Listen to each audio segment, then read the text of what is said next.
Please sing after me.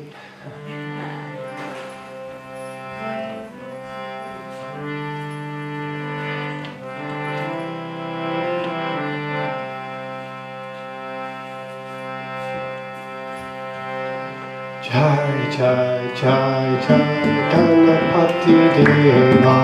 Jai Jai Jai Jai Ganapati Deva. Jai Jai Jai Jai Ganapati Deva.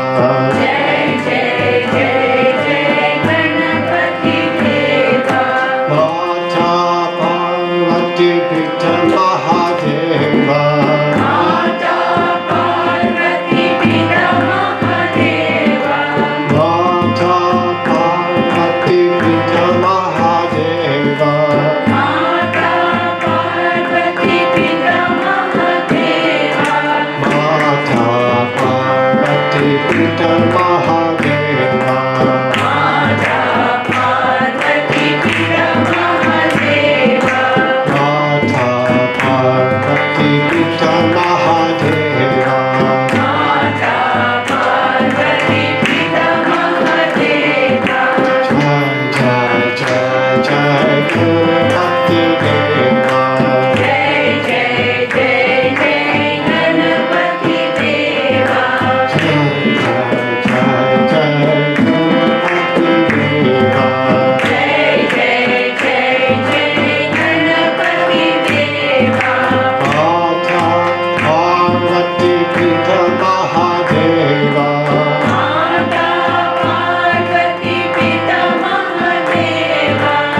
Jai Shiva Shankara Bam Bam Hara Hara Jai Shiva Shankara Bam Bam Hara Hara Jai Shiva Shankara Bam Bam Hara Hara Jai Shiva Shankara Bam Bam Hara Hara Hara Hara Bol Hare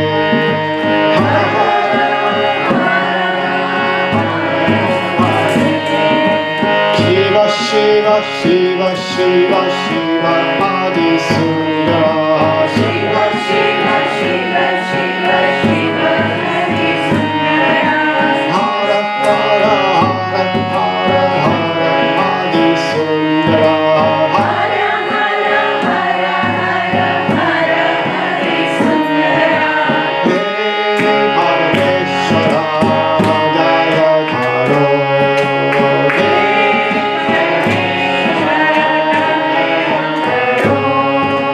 Hey Parmeshwara Jaya Karo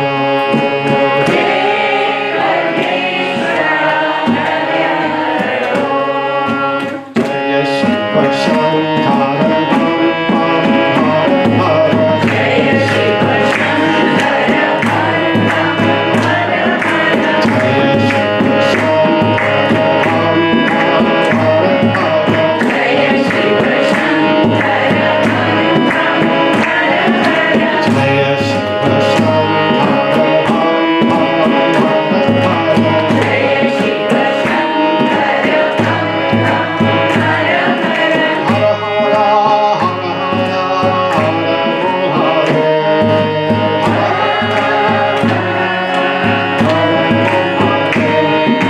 Shiva Shiva Shiva Shiva Shiva Adi Sundara Shiva Shiva Shiva Shiva Shiva Hari Sundara Hara Hara Hara Hara Hara Adi Sundara Hara Hara Hara Hara Hara Hari Sundara Hey Parmeshwara Jaya Karo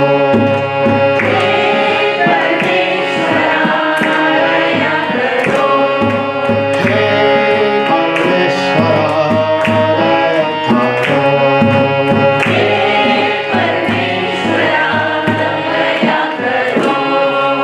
Jaya Shiva Shankara Bam Bam Hara Hara Jaya Shiva Shankara Bam Bam Hara Hara Jaya Shiva Shankara Bam Bam Hara Hara Jaya Shiva Shankara Bam Bam Hara Hara Jaya Shiva Shankara Bam Bam Hara Hara Jaya Shiva Shankara Bam Bam Hara Hara Jaya Shiva Shankara Bam Bam Hara Hara Jaya Shiva Shankara Bam Bam Hara Hara Hara Hara Hara Hara Shiva Shiva Shiva Shiva Shiva Adi Sundara Shiva Shiva Shiva Shiva Shiva Hari Sundara Hara Hara Hara Hara Adi Sundara Hara Hara Hara Hara Hara Hari Sundara Hey Parmeshwara Jaya Karo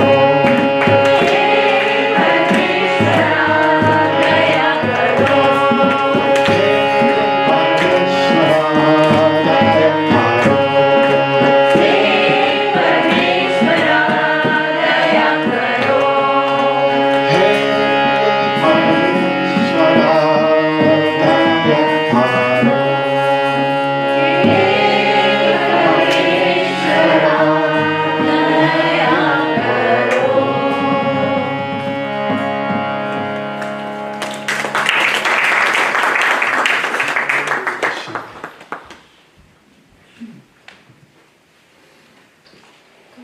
Please.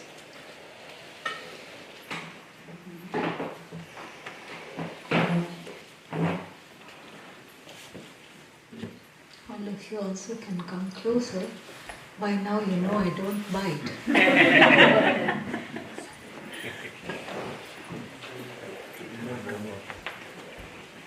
Shall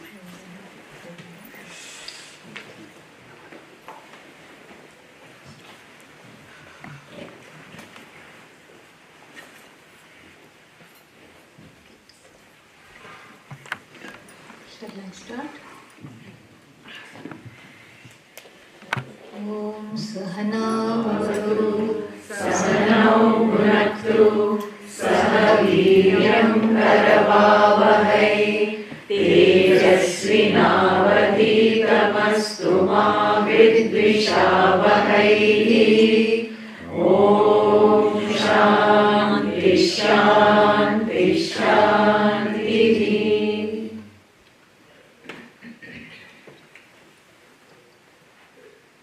Your husband is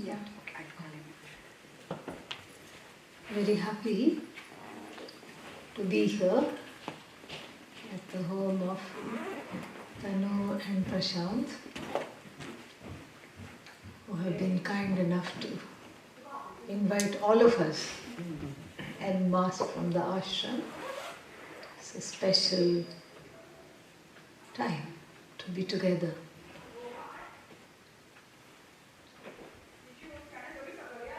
This is another version of Gita home study. We are studying Gita at their home.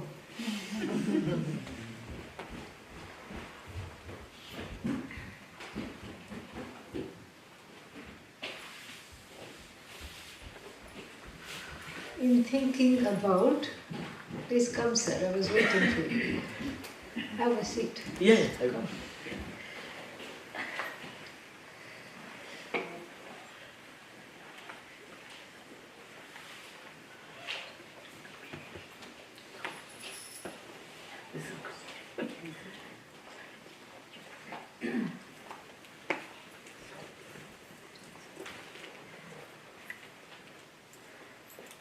In thinking about what to talk for today, I just thought of something that will be useful, something that will be, what is that called? Some takeaway, something to apply, something to be with.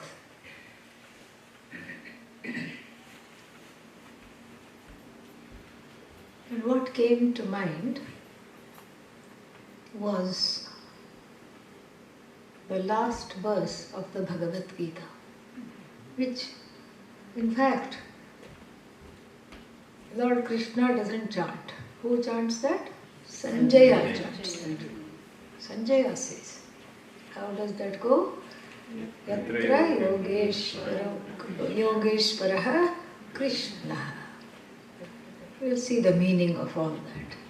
Yatra Partho Dhanurdharaha. Then Tatra Shrihi Vijayaha Bhutihi Dhruva Nitihi Matihi Mama. It's nice to study the last verse of the Bhagavad Gita because it leaves us with a sense of accomplishment. Last verse means what? Done, finished. Yippee. But this last verse, chanted by, ascribed to Sanjaya, shows us that something very important. First of all, that Sanjaya also got this self-knowledge, because even he was hearing it in order to relate it to Dhritarashtra. Whether Dhritarashtra got this knowledge of the Bhagavad Gita or not, we do not know, but Sanjaya definitely got because of what he says here. Yatra means where. First we'll see just the meaning of the words and then we'll go into each one. Yatra means where. Where the Bhagavan, called Lord Krishna, Ishvara. Who is Krishna? And what kind of Ishvara? Yogeshwara. Yogeshwara means it is the one who is the author of Karma Yoga. Yogeshwara. One who is the author of Jnana Yoga, from whom the knowledge has come and from whom the two committed lifestyles prescribed by the Bhagavad Gita to gain this knowledge have come from. And what are those committed lifestyles? You just have either Moksha Express, Jnana Yoga. If not Moksha Express, at least it is Vedanta Express. And then you have Vedanta, small, all night long, freight train, slowly, slowly, slowly going. Nothing wrong. Both of them are headed towards the same direction, same destiny. And it doesn't matter how fast you go or how slowly, because guess what? What is this destination? You. After reaching which, you wonder why it was called a journey. Because really there is no journey. The wayfarer is you, the sojourner is you, the one who is wanting to go is you, the one who is reaching is you. The one who after reaching says, I haven't reached, is also you. When will I reach? That's also you. It's all you. So therefore, it doesn't matter whether it is Moksha Express or Moksha Milk Train. Milk train goes very, very slowly. Doesn't matter one single bit. Because Yogeshwara is there, guiding the journey, guiding the person on the journey. Yogeshwara is there. And so there is no reason to panic. This is a verse giving ashvasana, giving a promise. There are many such verses in the Bhagavad Gita. Like for example, Name bhaktah pranashyati. My devotee is never destroyed. It's a promise. Paritranaya sadhunam vinashaya cha dushkritam sambhavami yuge yuge. I incarnate myself in every yuga. I incarnate myself. This is also a verse that gives promise. And likewise, this verse also, even though it's not chanted by Bhagavan, it is about Bhagavan. In fact, it is nothing but Bhagavan. So Yogeshwara is who? The one because of whom we have this Karma Yoga. And what is that we'll see soon. And then because of whom we have Jnana, which is also a committed lifestyle. And because of this, wherever this Lord Krishna is, the verse says, Yatra Yogeshwaraha Krishna, and then whatever Krishna has to give has to be what? Received. If it is not received, then what is the use? You can keep on giving, but there should be a recipient. The teaching is complete when there is Shishya and Guru. So there is no Guru without Shishya. It goes all the way even to Lord Dakshinamurti. You make Dakshinamurti complete.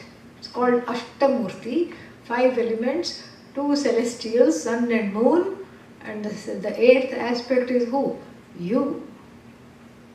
So there is no general Guru in the tradition. Guru is a relational word. It is when you invoke in someone the Guru, that person becomes a Guru to you, not to the whole world. That person becomes a teacher to you. And so that is how the Guru teaches who? The one who has invoked the teachings from that person. And so, Yatra Yogeshwaraha Krishna and Yatra Partho Dhanurdharaha. Dhanurdhara means a great archer. Partha is a name for Arjuna. Pritha is Kunti's name, Pritha. And then Partha, Prithayaha Apatyam Pumar, Partha, Pritha's son. So where there is a teacher, where there is a Lord, like Lord Krishna, and where there is a student, like Arjuna. These two things, amazing. The confluence, the convergence of a brilliant Shishya. Brilliant doesn't mean IQ wise. Brilliant means the one who has understood there are no other options. In fact, the more you know, the less the options are there. In the beginning, the life is full of options. I can do this, I can do that, I can do that. I can go here, I can go there, I can pursue this, I can pursue that.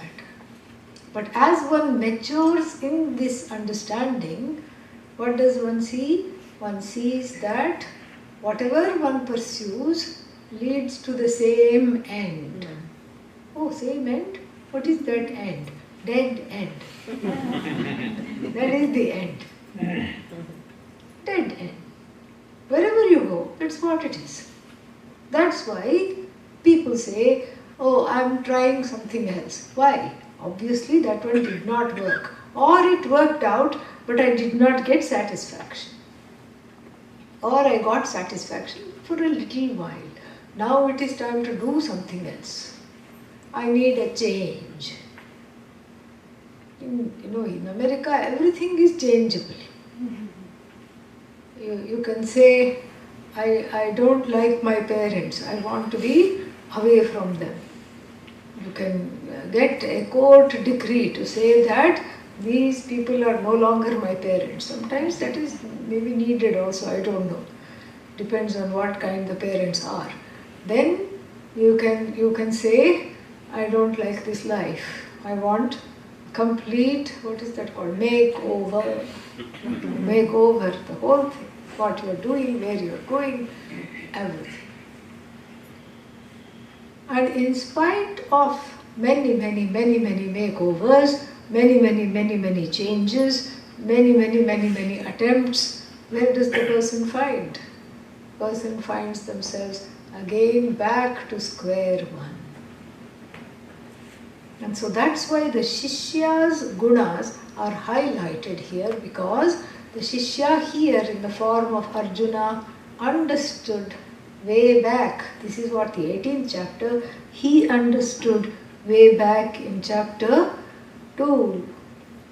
At the end of chapter 1, he said the walls are closing in, options gone. I don't know what else to do. And Bhagavan waited. Bhagavan waited till he had all the options he listed in chapter 1. I could do this, I could do that, and this is not correct, that is not correct, all these things he said. Bhagavan waited till he talked himself out, talked himself into a corner, and then after that after asking, when he knew he was in a corner, he said, please show me the way out. That's when the teaching begins. And in the end of the teaching also, the same exact thing is pointed out. What is pointed out is Shishyatvam. Shishyatvam. Shishyatvam doesn't mean Shishya you. Because sometimes you think Tvam means what? You. Shishya means student. No. Shishyatvam, abstract noun. Shishyaness, Shishyahood. And that Shishyahood is cultivated. It's a cultivated Shishyahood. In the beginning, there are so many reasons why one seeks a teacher. And those reasons are too many, in fact. Sometimes one seeks a teacher because I feel good, that's why. And one person came to me in Oregon and said, suddenly, he had come to one talk and after that he said, will you be my guru? I said, why? And then he said, because I have many, many, many gurus. I said, that's wonderful. So you don't need one more. He says, no, I take photos of everyone and put it in the showcase. An exclusive guru collection, limited edition. I politely declined, changed the subject and asked him about how many gurus he had in the showcase, and he was very, very happy to discuss that. So, and sometimes people say, it's trendy to have a guru. Among celebrities, it becomes like a trendy thing to have a guru, and it becomes like a very, come from that side, there may be more space here, come. It may be trendy to have a guru, and it may be in fashion, everybody is having it, and therefore I also have it, and those are not the reasons. Or I have a guru because I want protection. For that, please hire a security guard. Yeah. Don't go for guru. The guru is not obligated to protect you at all. We see in the Shastra, that is not the guru's job description. I need the guru to make me feel better. Yeah, please go to a therapist. Okay? In that case, please go to the therapist. If you want a guru to make you feel better, then there is always therapy.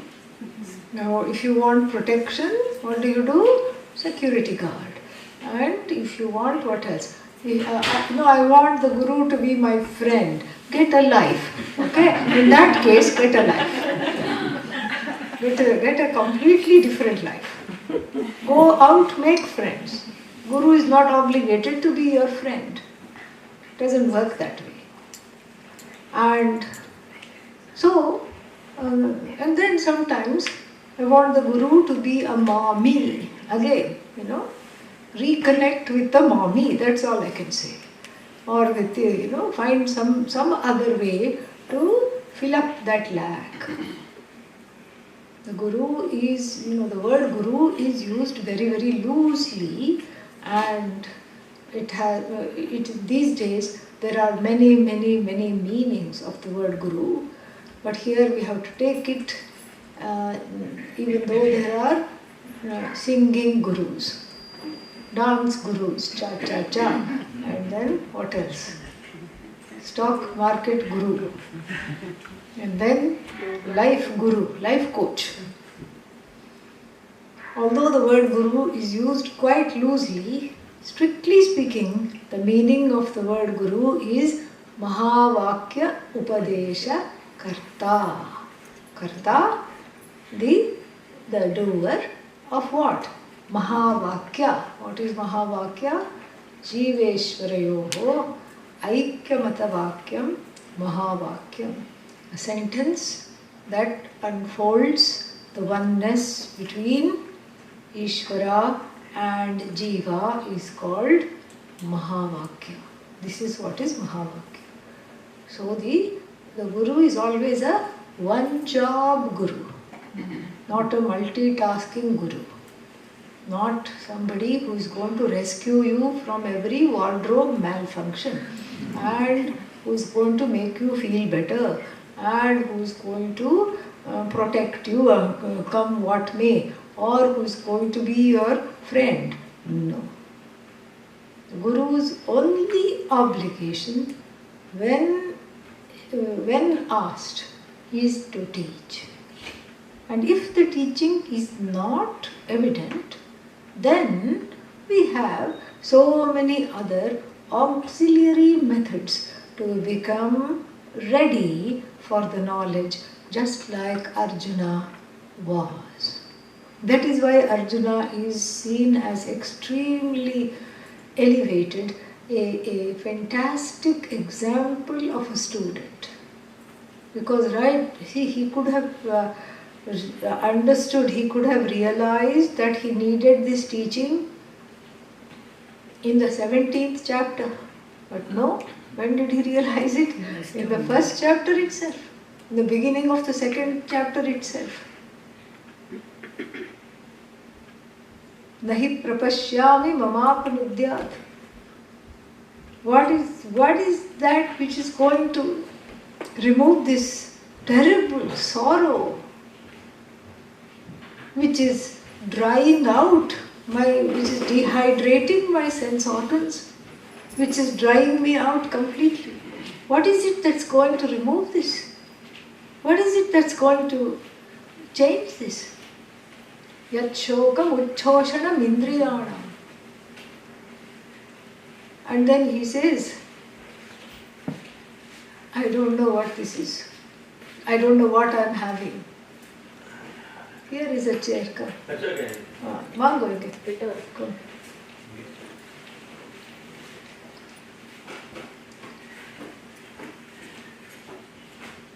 He says, I have no idea what I need, and I only know that I am terribly, terribly upset.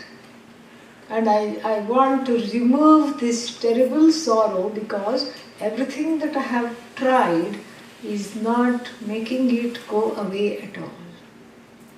So he doesn't say, be my therapist. No, I am sad. He acknowledges the sorrow. But what does he say? He leaves it to Lord Krishna. He says, Yat shreyasyat nishchitam bruhitan me shishyaste aham shadhimam tvam prapannam. He says, I am your Shishya. He doesn't say, let the Guru choose me. This is another problem. This is not a high school prom, okay? I want to be the chosen one, okay? That's not going to work. You want to study? You choose. Arjuna chose. He didn't wait for Lord Krishna to say, you are my disciple. No Guru will say that. If any Guru says, uninvited, you are my disciple, please, you have my permission to run in the opposite direction. Yes. We don't want that kind of a Guru who self-advertises. This is not what is being talked about here. He says, Shishyaha aham te. I am your Shishya. And since I am your Shishya, Shadhimam. Shadhi is not Shadi. Okay? Yeah. Shadi is not marriage. Shadhi. Shas, teach. Teach me. It's an imperative. Teach me. Teach me. And who is this me? Tvam prapannam mam. Teach this me who has surrendered unto you. He doesn't say, wipe my tears. He doesn't say, make me feel better. He doesn't say, help me to do this, help me to do that. Only wanting the teaching. And we see here a live example of how to ask for this knowledge. And that is why Arjuna is highlighted. And every other Vedanta text and also the Upanishad keeps saying that the Guru will teach when the Guru is pleased. It always used to make me feel like, what does it mean? Why should the Guru be pleased? What does this, the pleasing of the Guru, mean? Pleased doesn't mean you have to make them happy and then they will make you happy. It's not some kind of a codependent relationship. Pleased means what? Pleased means you have demonstrated to the person who is the wielder of the knowledge that you are fit for the knowledge. That is what pleased means. It's not that the Guru has a complex and wants to be made happy. Guru has some psychological problem and has to be entertained and made happy. Not at all. Pleased means you have to demonstrate that this is all that you want and this is what you want. So then this same understanding, how do I understand this is what I want? The same question is addressed in the Mundakopanishad. Parikshya lokan karmachitan brahmanah nasti nirvedam ayat nasti akritah kritena tad vijnanartham gurumeva abhigachet samitpanihi shrotriyam brahmanishtham. The Mundakopanishad is very, very generous. Says, okay, go into the world and keep examining and go for as many dead-end pursuits as you want. No problem. Go do this, come back sad. Go do that, come back mad. And go do this and that, come back sad and mad. No problem. As many times as it takes, as long as it takes, and we are so generous, it can take more than one janma also. One janma sad, next janma mad. No problem. Take your time. And then after that, then you come to the conclusion. Something is not working. And what is it that's not working? It's not mysterious. The means and the ends are not aligned. Sadhana and sadhya. Sadhana means what? A woman's Indian name. Lovely woman's name, sadhana. What is sadhana? Means, practices. Sadhya is the end to be reached, the goal. Sadhana and sadhya. The means and the goal. There should be a match. Suppose I get on the plane. I want to go to, where am I going tomorrow? San Francisco. I want to go to San Francisco. Then what do? I get on the plane. And then I'm surprised that I have landed in New York City. JFK. Then I say, oh no, this is wrong. Some other plane, let me go. Then I get into the other plane. Next time also, I find that back in New York. Again and again. And I say, I'm very frustrated. I want to go to San Francisco, but I keep coming back to New York. What is wrong? What is wrong here? Wrong plane. Wrong plane. That is the problem. So, and sometimes it happens, with these small planes. I was in a place called Valdosta. And then a small, tiny plane would be there. And it would be along with many, many other planes. And then I would go sit, and the first thing the flight attendant or the pilot would make the announcement. This plane is headed to Valdosta, Georgia. If that's not your final destination, please get off. 2-3 people would get off. 2-3 people would get off. Because there was no board. It was just, small little, lots of planes standing, and by mistake they have got there. But here, the same mistake is being made again and again, and I'm saying, what's wrong? Something is wrong with the plane. I hate this plane. I'll take another plane. Same thing. That means what? The goal must be clear, but the goal being clear is not enough. The means must also be clear. If the means are not clear, you won't get the goal. You will keep going, goal. Yeah, round and round. You won't get the goal. The means and the goals have to be aligned. And that is exactly the conclusion one has to come after meandering in the world of objects. One misses the subject. Who am I finally those questions start to come. Who am I? Why am I here? What is wrong with me? And why only me? I'm the only one feeling like this. You feel like that until you come to the ashram. Then you say, okay, I'm with all other people who are equally mad. Then there is a kind of a nice feeling that yes, we can be, instead of sad and bad, we can be mad together in a nice way. So finally the means and the end have to align. And that is what the first line means, Yatra Yogeshwaraha Krishnaha Yatra Partho Dhanurdharaha. Where these two people meet, magic happens.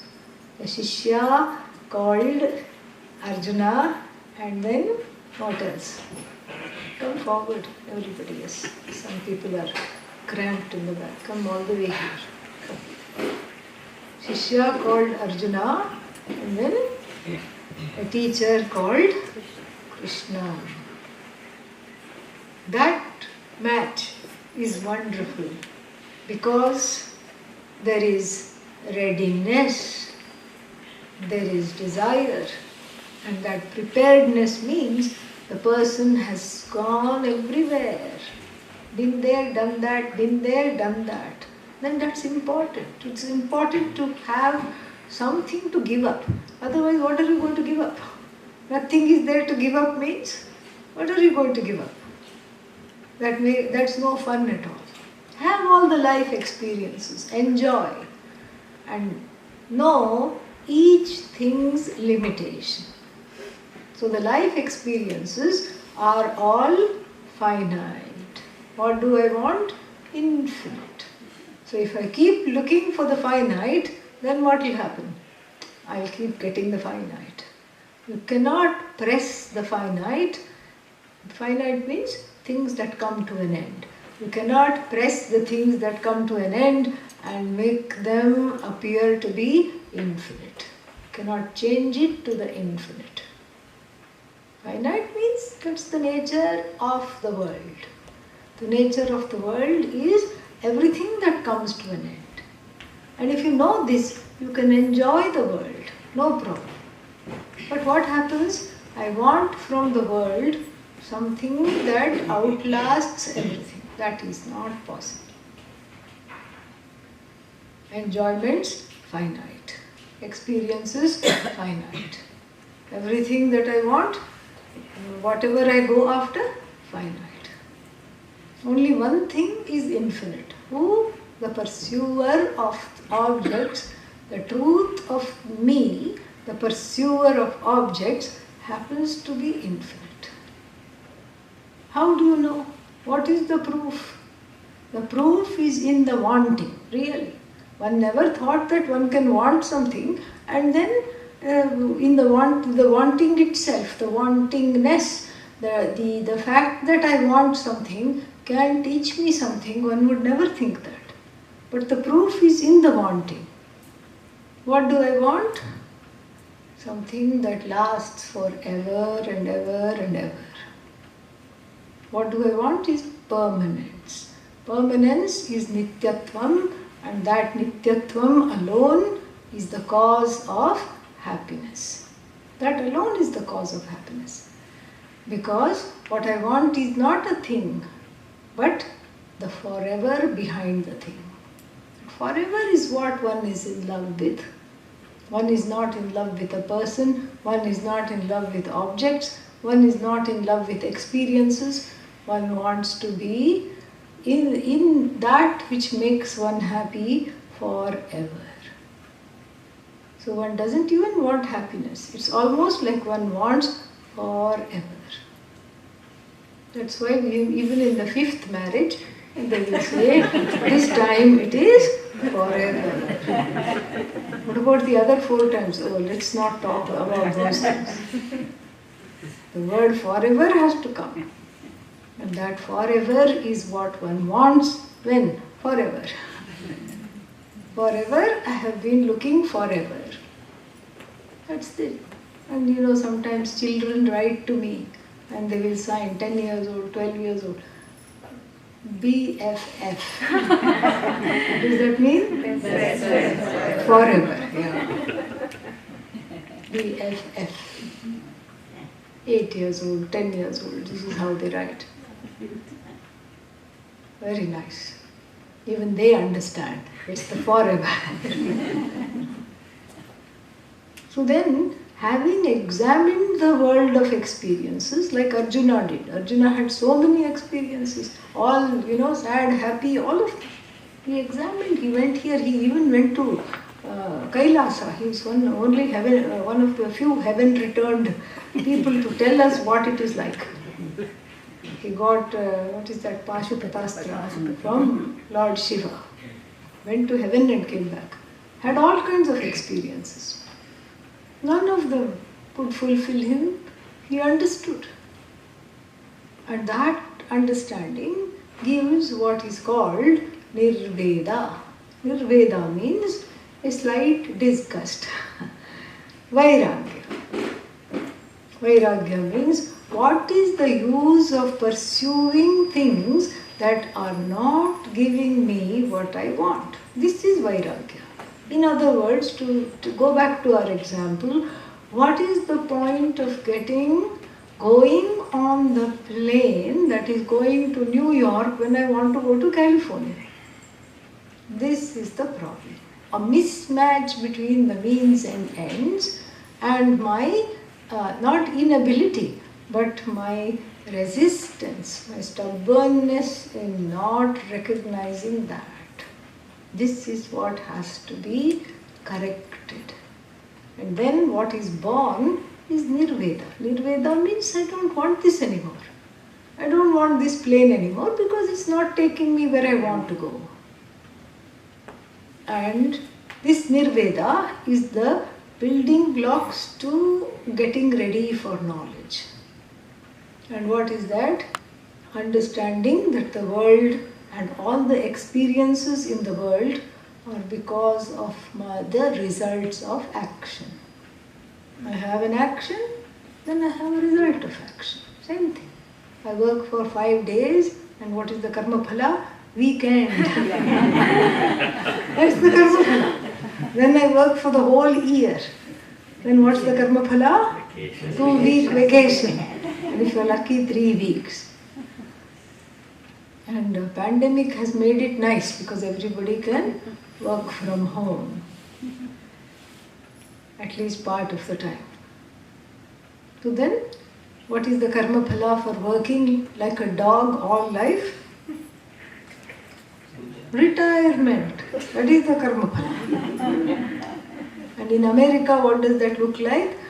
Buying one van, and what is that? RV, correct, yes. How could I forget that? What does RV stand for? Recreational vehicle, yes. Yes, because work is over now, recreation, all the time. And then, actually that recreation is recreation of the same old thing. Not recreation.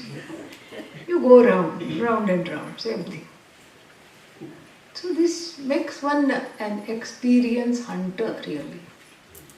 And so this karma phala, karma finite, karma phala also what? Finite. How can you get infinite karma phala from finite karma? It's like getting, what is that? Kiwi fruit from mango tree. Even if you sit and pray, please bear kiwi fruit, it will not do that. And so same thing, it will not do this. So this is something to understand. Karma chita. Chita means collected. So the world of experiences, the world of objects, the world of sense gratification is all karma chita. Karma chita means the result of karma. That means what? It is going to destroy itself. It is finite. It's not going to last. Whereas what I want is that which lasts. When? All the time. So that's when one becomes a Brahmana. We are not talking of a birth or jati or something. Brahmani charitum Sheelam asya asti iti Brahmana, Brahmachari. The one who wants to understand that, the one who wants to gain that which is not lost in time. Where is that which is not lost in time? Where is the infinite? What is the infinite? That is what the person wants to know. You see how the pursuit from wanting to do, wanting to collect, from doing, one has graduated to what? Yeah, from wanting to do to wanting to know. From doing to knowing. It's a big leap, huge leap. Not just doing, wanting to know. Doing has nothing to do. Doing is my undoing. Because the more I do, the more I am caught in a web of action, reaction, action, reaction, action, reaction. And so that's why Arjuna becomes an inspiration. And so what is it there to understand? That I want to get out of action and reaction. The thing to understand is that what I want is that which doesn't fall apart. Correct? Nobody says, I want something temporary. No, even if you purchase something, you want something permanent. You want something that will last. So, what is it that doesn't fall apart? Simple answer, that which is not created or put together in the first place. That which is not put together does not fall apart. Simple. How can it this thing? If it is put together, it will fall apart. If it is not put together, it will not fall apart. So let's look in the world and find one item that is not put together. Not created. Is there anything that is not created? Yes? No? No. We can say, what about the 5 elements? Let's go to the basics. What about the 5 elements? Created? Yes. Created means, was there a time where it was not there? Yes. And now it is there? Yes. And then later on it may not be there when the world comes to pralaya. When the world becomes one with Ishvara, again it's not going to be there. So created. Put together. Nothing in this universe that is not put together except for the one who is saying there is nothing in the universe that is not put together. Like the story of the 10th man, that person is forgotten. I look everywhere for that very thing which is not with me, which is me. Therefore, there is a missing. Like the 10 people who go on a picnic and then one of them says, let me count, we have to go back in one, intact. Where is the Dashama? Dashama means the 10th one. And then the person counts. 1, 2, 3, 4, 5, 6, 7, 8, 9. Oh, what happened? Poor thing. 10th one gone. Such a wonderful person. They don't even know who it is. Such a wonderful person. 10th one is gone. He was right here. He just left. I don't know what happened. We lost him. We lost the 10th one. Says who? The 10th one. The 10th one thinks, I am lost. And I need to be, we have to find another person because I'm not found here. Forgets to count oneself. Forgets to see that there is a big difference between myself and the rest of the universe. What is the difference? The rest of the universe relies on me for its existence. This is a very tall order. How can you say it relies on me for its existence? Come on. Even if I'm not there, they will exist. Me doesn't mean this much height, this much weight, and this much, this name and this form. That is not the me we are talking about. Me as in, when you remove all the things that are again finite, what is left? Somebody said, nothing. That is funny. Because who is the one that is saying something? Nothing. Is that person existent or not? Yes. And so we cannot deny that person's existence. And so therefore, the one who says all this, the one who is seeing all the objects, pursuing all the objects. And so this I, not the body, not from the standpoint of the mind, not from the standpoint of the sense organs, but from the standpoint of awareness. I am aware of this room. Therefore I can say room is. I am aware of microphone. That's why I can say mic is. Mic doesn't say, thank God. Mic doesn't say you are. Otherwise we would have a problem. It would say, what is it? I have listened to more Vedanta and I have a few lectures to give. I'm tired of being your mouthpiece. I have a few things to say. In fact, I have composed a poem and I want to recite it. Thank God it doesn't do that. Thank God there are certain things that are insentient. That's how you can eat your meal. Otherwise the spoon will say, I'm hungry. And you bring the spoon to the mouth, oh God. It has eaten it up. Food disappears. Why? Spoon got hungry. Before that the plate and the spoon had a fight. All kinds of problems. And the chair I'm sitting on says, ow, ay-ay-yo, get up, you're too heavy. Thank God. Thank God there are some insentient things. In fact, not some insentient things. Other than this I, the cause of all sentience, everything is insentient. Everything is insentient. Even in what I call I, there is a mix-up of sentience and insentient. That's why I have to be careful. Body, sentient or insentient? Insentient, yeah.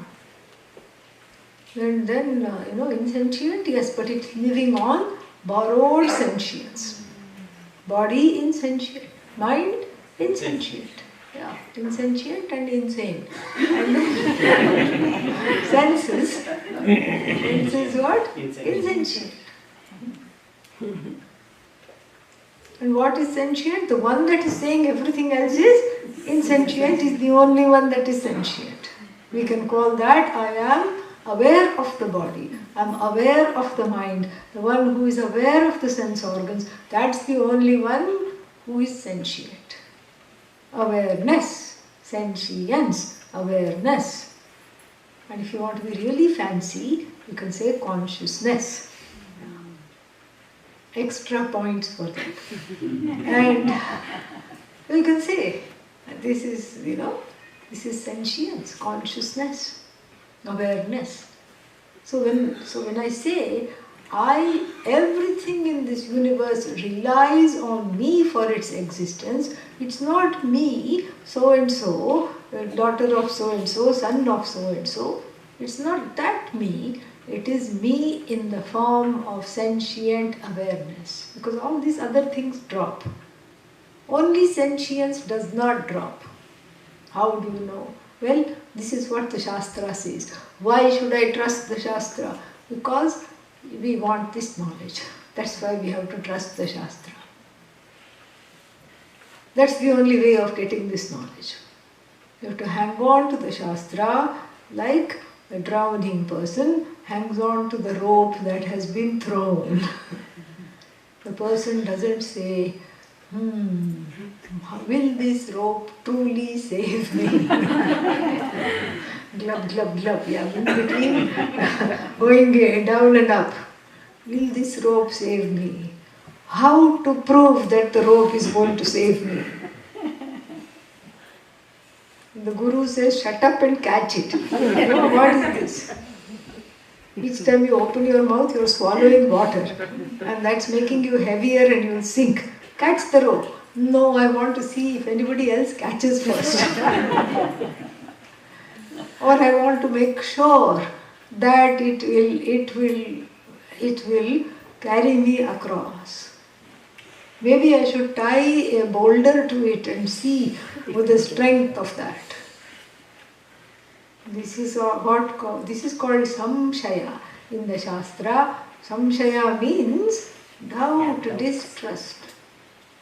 And Bhagavan Krishna in the Bhagavad Gita says, samshayatma vinashyati. The distrustful person is destroyed. Somewhere I have to trust. Oh, but my trust has been broken so many times. Yes, I know. It's very sad. True. Trust has been broken. But you can't go life without trusting. You have to trust. And you're not trusting a person.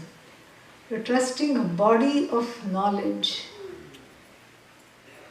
which is unfolded by a person. So the person is like a package deal. That's all. But really the trust is towards the Shastra. That's what it is. The person is just a tour guide. That's all it is. So this trust has to come. And when the trust is there, then the teaching takes place. This is not a belief-based tradition. We all know how many questions Arjuna asks in the whole Bhagavad Gita. In fact, Lord Krishna is getting ready for a coffee break and then he asks another question. And then Lord Krishna is getting ready to wrap up. Yes, one more question. What happens after death?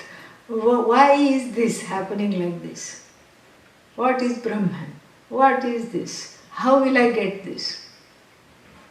All kinds of questions. The questions drive the whole Bhagavad Gita. Questions are welcome. In fact, without questions, the samshaya won't go. There won't be an internalization of this knowledge, and assimilation is what we are looking into. But a basic trust that this knowledge will deliver the answer to this finitude should be there. Because I already have some understanding that I don't want that which is created, because everything that is created falls apart. The uncreated is what I want. The uncreated is not evident. Is not evident in this universe. Nasti akritaha, uncreated. Kritena karmana. By the actions, the uncreated is not produced, because what I want is not a product. What I want is that which never comes to an end. So what to do?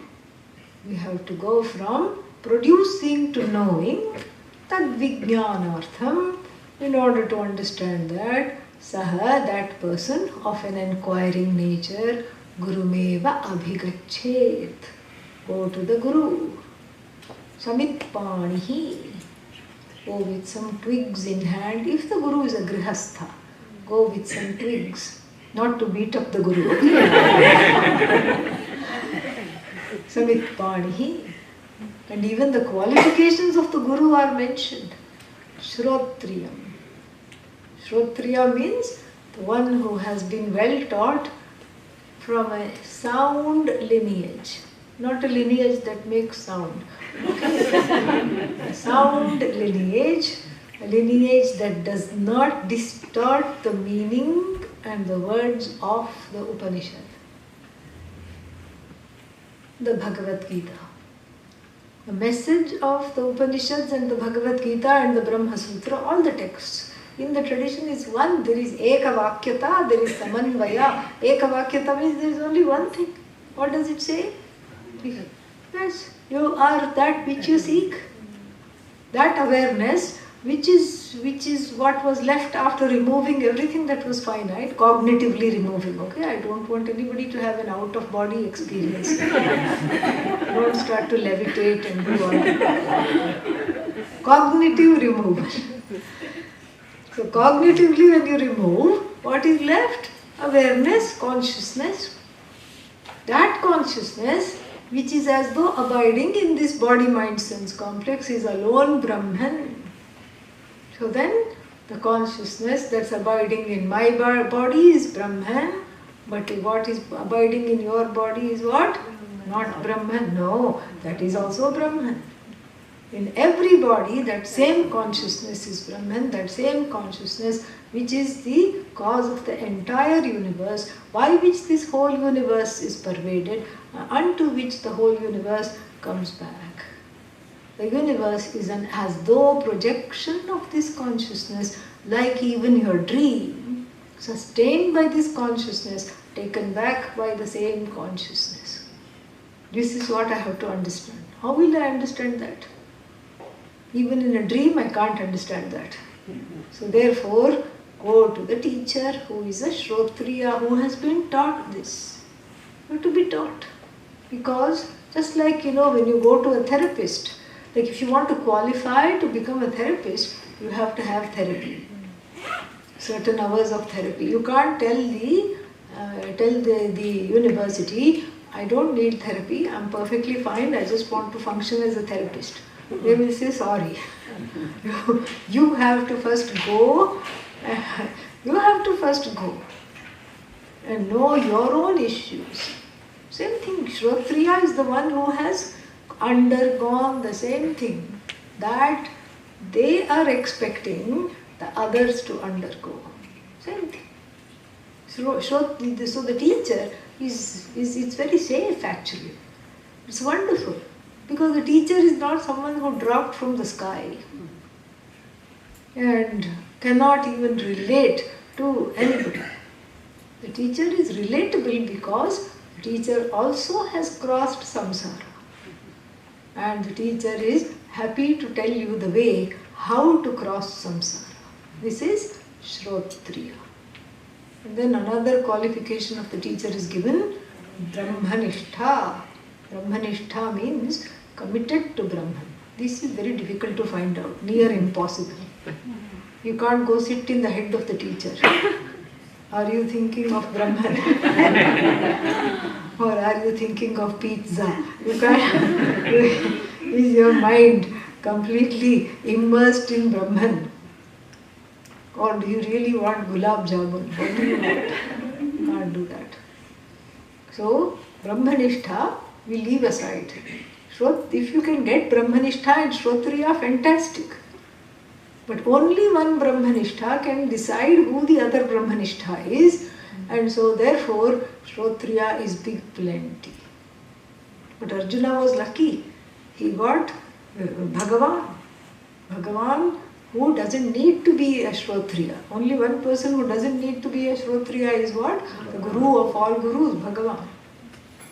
And Brahmanishtha, obviously. And so, Yatra Yogeshwaraha Krishnaha, Yatra Partho Dhanurdharaha. This kind of a combination. See how much background it is there in just these two words, these two phrases. And then what happens? The knowledge takes place. The knowledge is there. Then the phala, jnana phala is pointed out in the next line. Tatra Shrihi. What is Shri? Lakshmi. Prosperity. Abundance. Usually we think of Lakshmi as, money coming out of the hands, photographs and everything. A very nice picture, but still, that's not just Lakshmi. Lakshmi means a general sense of well-being and inner fullness. That is what Lakshmi is. Inner fullness.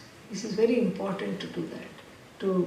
To expand the meaning of Lakshmi to include that fullness. In fact, in the tradition we have and the elder sister of Lakshmi.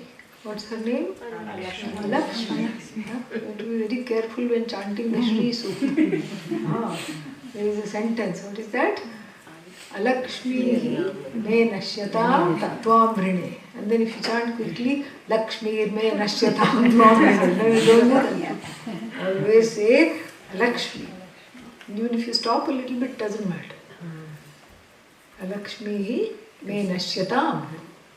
Alakshmi is the opposite.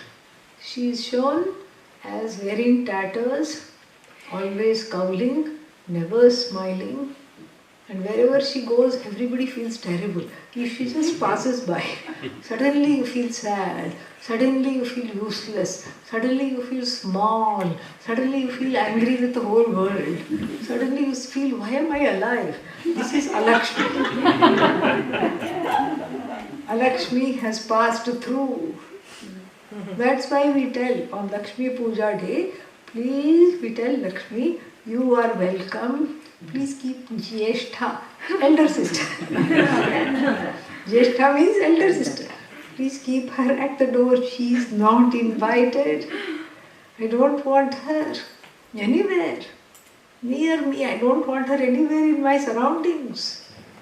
Because all she has to do is just pass by and suddenly I feel like calling 911. What is this? What is this really?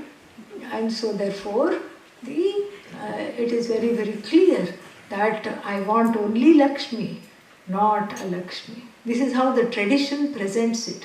But you know what is so beautiful about this? Is that Lakshmi and Alakshmi both live here. They are not outside. So, only one of them can be active at one time. When Alakshmi is active, Lakshmi cannot come out at all. Why? Because Alakshmi is sitting on top of her. When Lakshmi is out, Alakshmi has to go to bed with a headache. She is not out. Both are here. Both tendencies are here. Alakshmi, poverty mentality. I don't have, I want, give me. Alakshmi. Poverty mentality. Scarcity mentality. Self-loath. Self-critique. Self-judgment. Judging others. A certain kind of a smallness in one's being. That is Alakshmi. And Lakshmi is what? The opposite of that. Fullness. One who is able to think big. One who is able to be big. Be big doesn't mean, oh, I have to become famous, I have to become rich. No. There is a certain bigness of heart. It's all about the heart. Somebody asked, what does Vedanta say about love? Vedanta is love. Nothing other than love. That's what it is. I grow into a loving, compassionate person even when I don't want to. That is Vedanta. Despite myself, I discover this. That is what is love. And so, therefore, the Alakshmi is sent away. By which knowledge? That is Vedanta. That's why Tatra Shrihi. Shri is there. Shri means this Lakshmi's reign all the time. Lakshmi is just rain, that's all, yeah. like a wet rain, a wet rag. Don't want that. So, whenever I find Alakshmi trying to come out, I have to, what should I tell her? To go home. I have to say, where is Lakshmi? I have to rescue the Lakshmi which is hidden and then bring her out. Immediately I start to feel better. And then when there is this sense, there should be a relative cheerfulness to understand oneself as totally and always happy. That is Vedanta. That is Lakshmi. That relative cheer she brings when I bring her out. Both those tendencies are there, I only bring out this one. Then Vijayaha, success. Two meanings again of Vijaya. Vijaya means relative success. I am able to overcome raga, dvesha, strong preferences, prejudices. I am able to manage my emotions. I am able to pursue my goals and ambitions. I am able to get what I want. I am able to do this, do that. Then there is absolute Vijaya. What is absolute Vijaya? Moksha. Moksha and Vijaya are same. Conquering. Conquering what? Samsara. Yeah. What is samsara? Some sorrow or the other. What is the definition of samsara? So conquering samsara, I have Vijaya. That's the ultimate Vijaya. Moksha is Vijaya. Then Bhutihi. Bhutihi means whatever is there in the world to enjoy, that is Bhutihi. See, first the time-bound objects are set aside in search of the timeless. And then when I gain myself as the timeless, the time-bound I can enjoy. Because I know it's time-bound. Oh, why couldn't I enjoy them earlier? Because one was trying to, because you were trying to milk the timelessness out of the time-bound. That's why it had to be given up. Then there is Bhuti. Bhuti means wellness, well-being. There is an expression again in the Mundaka Upanishad. Shastrajnam hi archayet, atmajnam hi archayet, bhutikamaha. The people who want material happiness like good health, long life, etc., please worship an Atmajnani, it says. Why? Because Atmajnanam means one who has this knowledge, they can get whatever they want. Only one problem, they don't want anything. So therefore, they become the altar to fulfill other people's wants.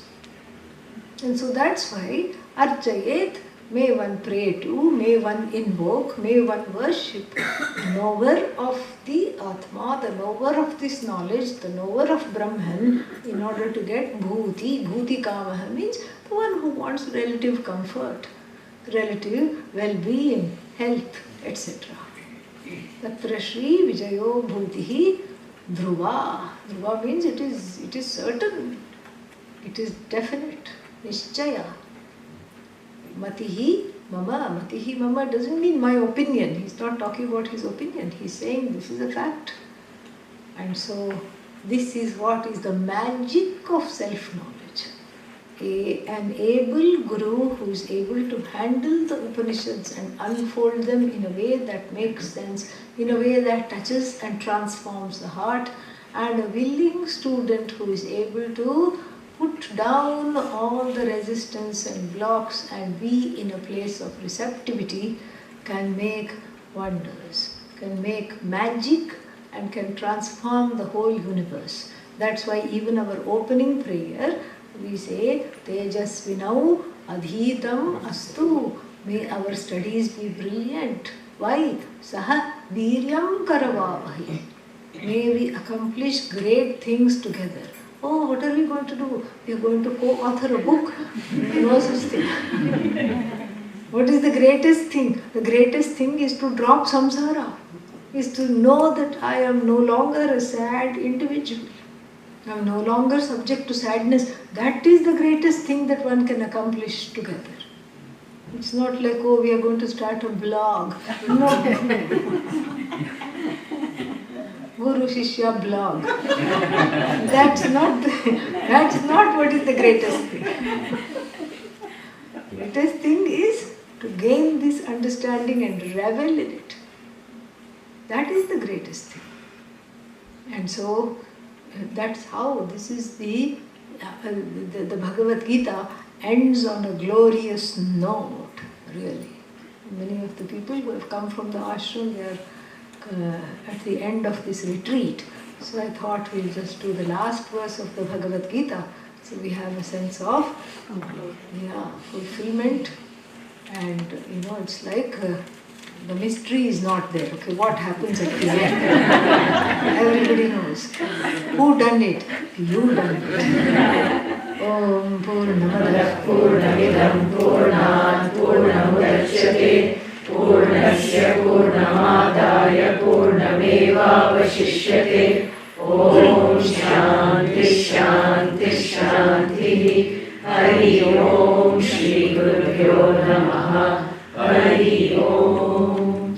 Please give a big hand to Prashant ji and Anuja